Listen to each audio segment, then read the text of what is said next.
사람들이 어지럽다고 하면 제일 먼저 빈혈을 떠올리잖아요. 네. 그런데 사실 어지럽다라는 표현 안에는 굉장히 여러 증상이 섞여 있습니다.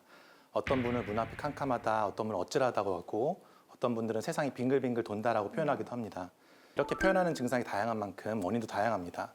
실제로 빈혈이나 저혈압 같은 혈액순환 문제로 생기는 경우도 있고, 뇌에 이상이 생겼을 때 스트레스, 수면 부족과 같은 악화 요인에 의해서도 어지럼증을 느낄 수 있습니다.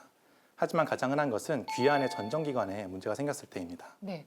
근데 그 전정기관은 귀 어느 쪽에 위치하고 또 어떤 역할을 하는 기관인가요? 예, 전정기관은 이제 평형기관인데 네. 청각기관인 달팽이관 그 옆에 전정기관이 위치하고 있습니다. 고개의 움직임의 변화 또는 회전의 변화 이런 것들을 느끼는 기관입니다. 문제는 이 전정기관이 과민해지거나 또는 기능이 떨어지면 우리 뇌에서는 혼란을 느끼게 됩니다. 그러면 실제로는 가만히 있는데도 몸이 지금 회전 중이다라고 잘못 인식해서 어지럼증을 느낄 수 있습니다. 심한 경우는 세상이 돈다, 조금만 움직여도 토할 것 같다, 실제로 구토를 하기도 한다, 걸을 수 없다 같은 증상들도 느끼게 됩니다. 그런데 이제 우리 주변에 보면은 이렇게 막 멀미가 심해서 오래 차를 못 타시는 분들 굉장히 많으신데 이런 분들도 전정기관과 연관이 되어 있는 건가요? 네, 관련이 있습니다. 이 멀미를 느끼는 그런 증상은 눈으로 느끼는 시각 정보, 그리고 전정기관에서 느끼는 평형기관의 정보, 그게 서로 안 맞을 때 생깁니다. 말씀하신 차 안에서 휴대폰 보거나 이런 상황이 있을 때에 예를 들어 우리 눈은 핸드폰 화면을 보면서 가만히 있다 또는 핸드폰 화면에서 움직이는 정도만 느끼고 있는데 귀한 전정기관은 차에서 움직이는 그런 정보를 모두 받아들이고 있으니까 뇌에서 느끼기로는 눈은 가만히 있다고 보이는데 밖에서는 움직이고 있네라고 느끼니까 그 두 정보가 혼란을 일으켜서 멀미를 느끼게 됩니다. 네, 네. 네, 저희 가족들은 차만 1시간 이상씩 타면 멀미로 심하게 고생을 하는데 혹시 이런 멀미들을 줄일 수 있는 꿀팁 같은 게 있을까요? 네, 차 탈 때 이제 어지럼증을 느끼는 게 결국 멀미를 하는 건데 이제 눈으로 보는 거랑 전정기관에서 느끼는 위치 감각이 안 맞는 거니까 이걸 맞출 수 있도록 차를 탔을 때는 좀 바깥에 움직이는 환경을 같이 보면서 앉아 계시는 게 더 도움이 되겠습니다. 요즘 주변에 이제 이석증을 앓고 계신 분들이 제 주위에도 굉장히 많거든요. 그러니까 이제 어지럼증 하면 바로 이석증을 연결시키는 경우가 많은데 이거 같은 병이라고 해야 할까요? 어떻게 이해를 해야 할까요? 네, 그래서 어지럼증은 우리가 느끼는 증상이고 네. 이석증은 어지러움을 느끼게 만드는 여러 병 중에 하나인데 네. 일단 이석증에 대해서 설명드리자면 이석증은 귀 안의 전정기관 안에 들어있는 이석기관, 이석이라고 하는 귀자, 돌석자, 귀에 있는 돌이 이렇게 따라라라 붙어있는 작은 기관이 있는데 네. 과자 부스러기처럼 부스러지거나 빠져서 원래 위치인 이석기관을 벗어나 옆에 있는 방골이관 안으로 들어가게 되면 그때 저희가 이석증이 생겼다고 얘기합니다. 네. 그래서 이석증이 생기면은 그런 이석 부스러기들이 방골이관 안에서 돌게 되니까 이제 방골이관의 원래 기능인 회전을 이렇게 감각할 때 이석이 추가적으로 움직이면서 네. 불필요한 회전 감각을 느끼게 되고 세상이 도는 듯한 느낌을 받게 됩니다. 저희 검사 장면을 보시면은 네. 이석증을 검사할 때는 이렇게 사람을 눕히면서 검사하는데 눕혔을 때에 이석이 추가적으로 머릿속에서 돌아다니게 되면서 이렇게 다음 장면 보시면은 그 눈이 막 팽팽팽팽 도는 게 보이는데요. 방골이관에서 이석이 돌아다니면서 그 뇌에서 세상이 돌고 있구나라는 잘못된 감각을 느끼고 눈을 움직이게 만드는 그런 반사 기능이 보이게 됩니다. 그런 걸 보고 저희가 병원에서는 이석증을 진단하고 이석증의 위치에 따라서 이석을 원래 위치로 넣는 그런 교정술을 시행하게 됩니다. 반면에 전정기관 자체의 기능이 떨어져서 생기는 어지럼증은 조금 다릅니다. 평형 감각을 전달하는 전정신경의 염증 등의 원인으로 전정 기능이 떨어지는 전정신경염이 있는데요. 한쪽 귀에서 전정 기능이 떨어진 상황은 예를 들자면 마치 자동차에서 한쪽 사이드미러가 깨진 채 운전하는 것과 비슷한 상황입니다. 우리 몸이 심한 감기를 앓고 난 뒤 바이러스가 침투하거나 과로와 스트레스로 면역력이 떨어졌을 때 이런 전정신경염이 발생할 수 있습니다. 전정신경염의 이석증과 달리 자세 변화에 따른 어지럼이 두드러지지 않습니다. 가만히 있어도 세상이 빙글빙글 도는 어지럼이 수시간에서 수일간 지속되는 것이 전정신경염의 특징입니다.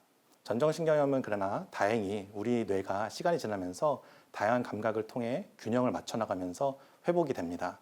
초기 어지럼증이 심한 것이 가라앉은 뒤에는 가만히 누워만 있기보다는 뇌에서 다시 이러한 균형을 잡을 수 있도록 가벼운 산책 등 적절한 자극을 주는 전정 재활 운동을 하는 것이 회복에 큰 도움이 됩니다. 네. 전정신경염 증례를 하나 소개해드리자면 48세 여성 한 분이 2일간 지속된 어지럼증 때문에 내원하셨는데 2주 전 감기 기운이 있은 후에 어지럼이 시작됐었습니다. 가만히 누워 있어도 천장이 빙글빙글 돌고 토할 것 같은 느낌이 들고 실제로 구토도 여러 번 했다고 합니다. 네. 비디오 안진 검사, 어지럼증 검사에서는 눈이 우측으로 떨리는 안진이 관찰되었고 자세에 따른 변화는 관찰되지 않았습니다. 네. 이에 따라 좌측 급성 전정신경염을 진단하고 일주일간 약물 치료 후 급한 급성기에 심한 어지럼증을 가라앉았고 이후 발생 4주차가 지나자 일상생활에는 문제 없을 정도로 어지럼증은 호전되었습니다. 또 전정기관의 문제로 발생하는 다른 어지럼증 질환 중에서는 귀안의 림프액의 압력이 높아지는 메니에르병이 있습니다. 메니에르병은 우리 귀안의 달팽이관, 전정기관 안에 들어있는 뇌림프액이라는 액체가 있는데 이 액체의 압력이 올라가면서 생기는 것으로 알려져 있습니다. 전정기관과 청각기관이 같이 영향을 받아서 어지럼증뿐만 아니라 이명, 귀 먹먹함, 난청 등의 증상이 발생하게 됩니다. 이런 메니에르병은 수면 부족, 스트레스, 과로 후에 악화되는 분들이 많아서 정확한 진단과 약물 치료 이후에도 고혈압처럼 생활 습관 관리가 근본 치료로서 굉장히 중요합니다. 네. 그럼 선생님 말씀 듣고 보니까 이석증도 그렇고 전정신경염도 그렇고 메니에르병도 그렇고 다 어지럼증이 나타나는 질환인데 이 어지럼증이 각각 차이가 좀 있나요? 네, 맞습니다. 네. 그 세 가지 질환 모두 네. 귀에서 나타날 수 있는 어지럼증의 원인이 되는 질환들인데요. 네. 어지럼증의 양상이나 지속 시간, 검사했을 때 소견, 동반되는 증상에 대해서도 차이가 있습니다. 아, 이석증의 특징은 고개를 돌릴 때 빙글빙글 도는 느낌이 네. 나타난다는 점입니다. 예를 들어 침대에서 일어날 때 또는 누울 때, 고개 돌릴 때, 누워서 고개를 돌릴 때 그 움직이는 방향에 따라서 세상이 도는 듯한 회전성 어지럼이 느껴지는 게 흔한 증상이고 네. 머리를 움직이지 않고 가만히 있으면 이석증에서는 보통 1분 내에 어지럼이 멈춥니다. 음. 이석증 자체로는 청력 저하나 이명, 귀 먹먹함 같은 다른 청각 증상 나타나지 않고 네. 오히려 어지럼증과 메스꺼움, 구토만 나타나는데요. 이와 다르게 전정신경염은 이석증처럼 금방 멈추지 않고 수시간에서 수일, 길게는 몇 주 동안 어지럼이 지속됩니다. 눈을 감고 가만히 누워 있어도 세상이 도는 듯한 느낌이 드는 점이 이석증과의 차이점입니다. 네. 아까 말씀드렸다시피 메니에르병은 귀에 먹먹함, 난청, 이명 등의 증상이 같이 생기기 때문에 그런 점에서 이석증과 감별된다고 할 수 있겠습니다. 네. 또 어지럼에서 제일 위험하고 조심해야 되는 것은 뇌의 원인에 의한 어지럼인데요.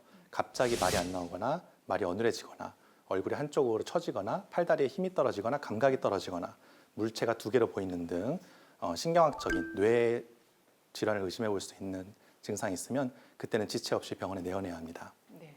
예전에 이석증을 진단받은 65세 남성이 있었는데요. 그분은 평소 혈압약과 당뇨약을 복용하는 분이었고 내원한 날 아침부터 일어나다가 갑자기 핑 돌며 옆으로 쓰러졌고 어지럼증이 느껴지니까 이전에 있던 이석증이 재발한 줄 알고 병원에 내원했었습니다. 진찰할 때는 보행장애가 심하고 말이 어눌하고 이런 증상이 있기 때문에 응급실로 급시 전원하였고 MRI에서 손해 부위의 뇌경색이 확인되어서 치료받은 경우가 있었습니다. 나중에 1년 정도 지나서 오셨는데 다행히 빨리 치료받아서 별다른 후유증 없이 경과 관찰 중이었습니다. 네. 그래서 단순히 좀 어지럽네 정도로 넘기기보다는 신경학적 증상이 같이 있다면 꼭 병원에 가시는 게 좋겠습니다. 네. 저도 저희 친정어머니께서 그 전정신경염을 오래 앓고 고생을 하셔가지고 어지럼증에 대해서 관심이 굉장히 많은데, 근데 보통 어지럼증을 느끼시는 분들은 움직이지 않으시려고 하잖아요. 그리고 이제 움직이기가 너무 어려우니까, 그러니까 계속 누워 있는 자세 이거 괜찮은 건가요? 네, 어지러운 분들이 이제 주로 전정기관의 원인일 때 그런 네, 식으로 네, 네. 움직일 때 더 어지럼이 느껴지니까 네. 좀 움직임도 천천히 하게 되고 네. 잘 안 돌아다니려고 하고 그렇게 네, 되는 네. 경우가 있는데요. 심한 어지럼이 아닌 이상은, 그래서 낙상의 위험이 있지 않는 이상은 네. 한 번 어지럽다고 해서 너무 가만히 누워 계시는 것도 전정 기능이 자극되지 않기 때문에 네. 전정 기능의 회복을 늦출 수 있습니다. 아, 오히려 전정 기능이 떨어진 분들은 일종의 재활 훈련인 전정 재활 훈련을 하면서 떨어진 전정 기능을 보상하고 회복시키는 우리 몸의 기능을 되살려야 되겠습니다. 네. 선생님, 근데 전정기관이 눈에 보이지도 않는데 이거 재활 훈련을 어떻게 하나요? 예, 그래서 전정 재활 훈련이라는 건 우리가 근력이 떨어졌을 때 네. 재활의학과에 가서 운동하면서 근력 운동을 하듯이 네. 전정 기관을 일부러 자극시키는 그런 자극을 주는 건데요. 예를 들어 가만히 있는 점을 이렇게 손가락으로 표시한 다음에 고개를 움직이면서 점을 계속 쳐다보는 아, 이런 운동을 한다든지 네. 조금 더 나아가서 고개를 도리도리하면서 벽을 짚으면서 걷는다든지 이런 식으로 고개의 움직임이 유발돼서 전정 기능이 자극되고 이걸 내가 움직이면서 또는 눈으로 보면서 이런 감각들을 통합하게 뇌에서 알아서 작용하도록 훈련을 하고 자극을 주는 것이 전정 재활 훈련입니다. 네. 전정 기능이 떨어진 분들에서는 많이 하고 있습니다. 네. 그래서 전정 기능이 떨어졌다 하더라도 계속 우리 전정 기능을 자극하면 뇌에서 우리 몸의 감각을 잘 통합하여 좀 더 잘 걷고 잘 지낼 수 있게 해줍니다. 그래서 정확한 진단 후에는 의사와 상의하여 적절한 재활 운동, 가벼운 움직임이 도움이 될 수 있습니다.